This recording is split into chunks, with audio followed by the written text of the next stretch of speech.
Akhil Bharatiya chemist संघटनेच्या माध्यमातून आम्ही कोल्हापूर जिल्ह्यातील सर्वच केमिस्ट बांधव या देशव्यापी संपात सहभागी आहोत। आमची प्रमुख एक मागणी आहे की ऑनलाईन फार्मसीच्या ॲपच्या माध्यमातून जी बेकायदेशीर औषध विक्री चालू आहे ती ताबडतोब थांबवावी।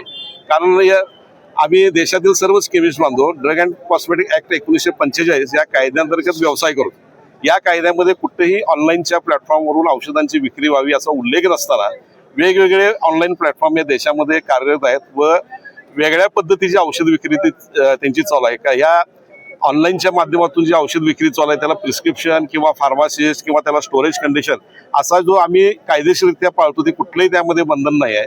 औषधांची दर्जा किंवा औषधं ती ओरिजिनल आहेत किंवा नाही, कारण ऑनलाईन फार्मसीच्या माध्यमातून ज्यावेळी औषध विक्री चालू झाली त्यावेळी बनावट औषधांचा कुठेही उल्लेख किंवा साठा आढळत नव्हता। पण ऑनलाईन फार्मसी जशी चालू झाली या माध्यमातून देशामध्ये नकली औषधं किंवा बनावट औषधांचा खूप सुळसुळाट झालेला आहे आणि तसं औषध साठा देखील संपूर्ण देशामध्ये बऱ्याच ठिकाणी सापडलेला आहे। या सर्वच गोष्टी आम्ही केंद्र शासनाला निदर्शनास आणून दिलेल्या आहेत आणि माननीय उच्च न्यायालयानं दिल्ली यांनी देखील सेंट्रल गव्हर्नमेंटला ऑनलाईन फार्मसीच्या बाबत जो बेकायदेशीर चालू आहे ती ताबडतोब थांबवावी अशा सूचना देखील दिलेल्या आहेत। पण केंद्र शासनाने याची अजिबात दखल घेतलेली नाही।